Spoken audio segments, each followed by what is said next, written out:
or in terms of adjustment you're going to have to make without being able to use Assembly Hall? Well, the only thing we're not going to do this summer is run basketball camp.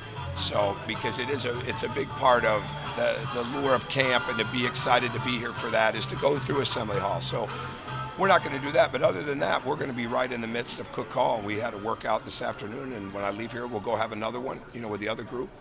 And so now, a couple years ago, when we didn't have this, all right, that would have been obviously a bigger problem. And when we had to redo the floor a couple years ago, if we hadn't had Cook Hall, that would have been a major problem. But now, when you have something like Cook Hall that they can be in 24/7, it's not an issue at all. And we'll still be able to tour around and show recruits and fans that come in, and people like that will be able to see the building. So it's not going to be a distraction. And you're confident that there won't be any disruption in terms of the games? I haven't been led to believe there will be any. So, no, I haven't crossed that bridge yet, but I'm sure the others that have needed to do that have crossed that, and I'm sure that they're very confident with that. So we'll deal with it. As long as it's 94 feet, the baskets are good, the ball bounces right. Let's go. In terms of the recruiting impact of having a building that I guess is newly renovated, what do you feel like that could be potentially? Well, I just think it's like I said up here. It just makes it such an incredible feeling for people.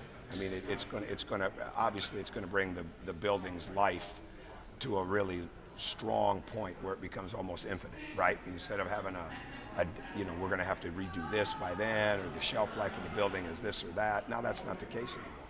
So then it just becomes about how people feel about it.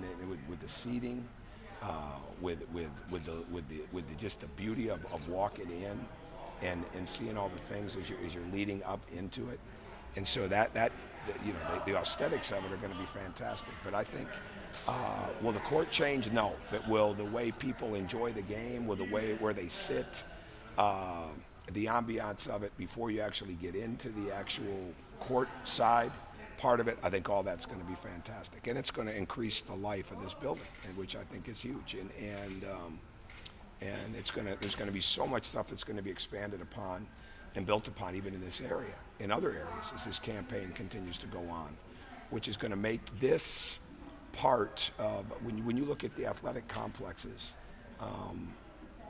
maybe somebody will be in the same sentence with it, but I'm not sure there's going to be anybody that could be better, when it comes to serving all the other sports. So, and I think that's really what the mission's been, to make sure all the other sports, that it really truly is 24 sports, one team, and I think that's being backed up. And so then when you start to get into the sports science, when you start to get into the life skills, when you start to get into sports medicine, when you start to get into all those different things, that'll all be expanded upon here as well. But certainly when it comes to Assembly Hall, it's hard to put into words how great that's going to be. So the drawings for this have lived up to it, and I'm sure the drawings for Assembly Hall are going to live up to it the same way. Do you present drawings to prospective recruits when they come in? I think we will. I think we'll do a lot more of that now, certainly like we did with Cook Hall. So we have some, but I think we'll make it more where it's fixed right there for them to see it. But we take them through it, and especially now because we're going to have to work around it, when they come up. So we'll definitely want them to see what they're missing, or what they're going to have a chance to be a part of as it goes down the line. Anything else for Coach? Got workouts getting ready? Okay. All right.